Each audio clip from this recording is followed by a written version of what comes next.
Hello friends, आज हम discuss करेंगे normal wave pulse polarography and differential pulse polarography.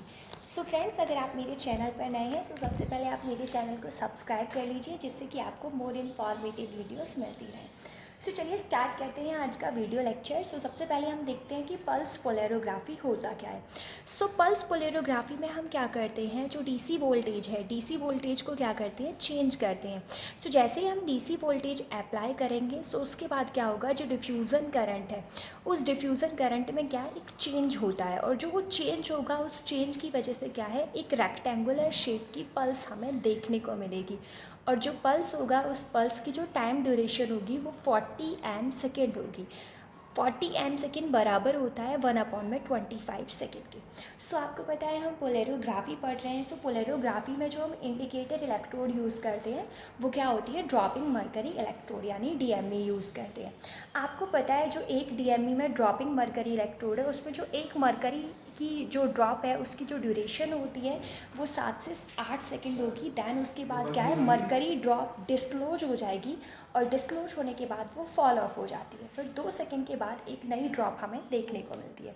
सो जो ड्रॉप डिस्क्लोज होती है, उस एक ड्रॉप पर एक पल्स बनती है। सो 2 सेकेंड का गैप होता है, क्योंकि 2 सेकेंड तक कोई भी मरकरी की ड्रॉप नहीं होगी। सो जो ग्राफ होगा, जो पोलेरोग्राफ होगा, उसमें 2 सेकेंड का गैप होगा। देन उसके बाद क्या है, फिर एक मरकरी की ड्रॉप बनेगी।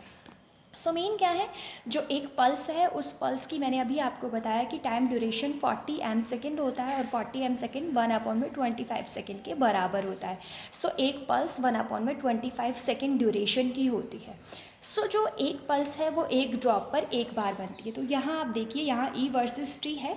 ई वर्सेस टी में यहाँ आप देख रहे हैं कि ये रेफरेंस इलेक्ट्रोड है। रेफरेंस इलेक्ट्रोड पर मेनली क्या है, जो ये रेफरेंस टाइम है, इसमें क्या है, यहाँ पर आपको एक रेक्टेंगुलर इम्पल्स देखने को मिल रही है। ये रेक्टेंगुलर इम्पल्स है, इसकी जो टाइमिंग है वो 40 एम सेकेंड है। देन आपको यहाँ पर क्या है, ये जो इम्पल्स है ये डाउन होगी, और यहाँ पर आपको गैप नज़र आएगा। मैंने बताया था कि एक जो ड्रॉप है वो डिस्क्लोज हो रही है, तो उस पर क्या है, ये एक इम्पल्स फॉर्म होती है। देन वो ड्रॉप क्या होगी, गिर जाएगी। ड्रॉप गिरने के बाद 2 सेकेंड तक मरकरी की ड्रॉप उस पर नहीं होगी। सो ये वो टाइम है 2 सेकेंड का जब मरकरी की ड्रॉप नहीं थी।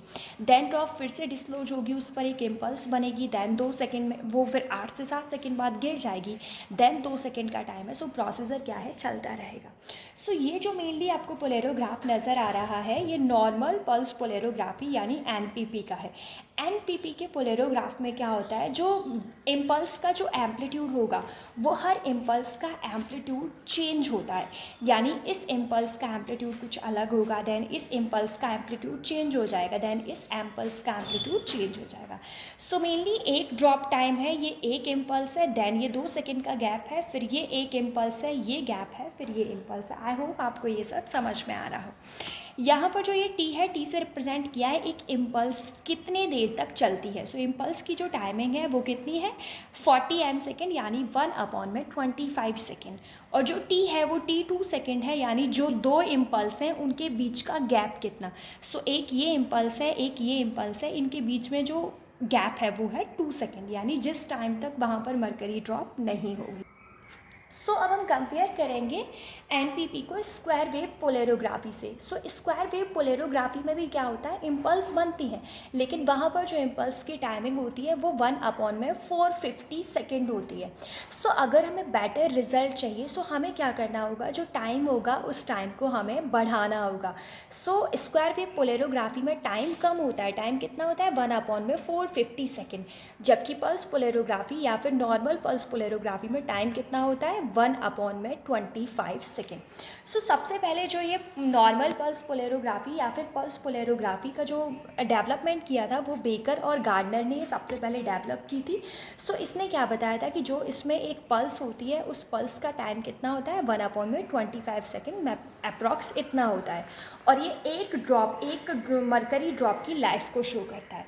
सो मेनली क्या है, जो एक मरकरी ड्रॉप है, एक मरकरी ड्रॉप क्या करेगी, एक इम्पल्स बनाएगी और इम्पल्स का टाइमिंग 40 एम सेकेंड होता है। देन उसके बाद क्या होगा, जो मरकरी ड्रॉप है वो डिसलोज हो जाएगी। डिसलोज हो जाने के बाद 2 सेकेंड तक का गैप होगा। सो जो इम्पल्स है, उस इम्पल्स का जो एम्पलीट्यूड है, कितना एम्पलीट्यूड होगा, वो किस पर डिपेंड करता है, करंट पर डिपेंड करता है। अब इसमें जो करंट होता है वो करंट मेनली 3 टाइप का होता है।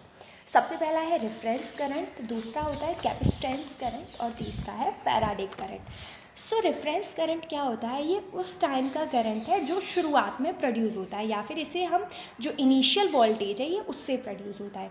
सो ये करंट क्या होगा, जब इम्पल्स नहीं बनती हैं। सो इम्पल्स बनने से पहले जो इलेक्ट्रोड है, इलेक्ट्रोड के बीच में जो रिएक्शन हुई है उसकी वजह से जो करंट डेवलप हुआ है उसे हम क्या बोलते हैं, रेफरेंस करंट। यानी यहाँ पर आप देख रहे हैं, यहाँ पर एक क्या बनी है, इम्पल्स बनी है। सो इम्पल्स बनने से पहले यानी यहाँ जो इलेक्ट्रोड पर जो रिएक्शन हो रही है उसकी वजह से जो करंट प्रोड्यूस हो रहा है उसे हम क्या बोलते हैं, रेफरेंस करंट बोलते हैं। सेकंड होता है कैपेसिटेंस करंट। कैपेसिटेंस करंट क्या होती है, हेल्महोल्ट्ज डबल लेयर होता है, आपने सुना होगा हेल्महोल्ट्ज डबल लेयर एक्सपेरिमेंट। सो उस पर क्या होगा, डबल लेयर है, उस पर चार्जिंग और डिस्चार्जिंग की वजह से जो करंट प्रोड्यूस होता है उसे हम क्या बोलते हैं, कैपेसिटेंस करंट। जबकि जो फैराडे करंट होता है, काफ़ी मेन है, जो सबसे मेन है वो है इसमें फैराडे करंट। जो फैराडे करंट होता है वो प्रोड्यूस होता है, आपको पता है कि जो इलेक्ट्रोएक्टिव मटेरियल हैं वो रिड्यूस होंगे, रिड्यूस होने के लिए वो किस पर, डीएमई की तरफ अट्रैक्ट होते हैं।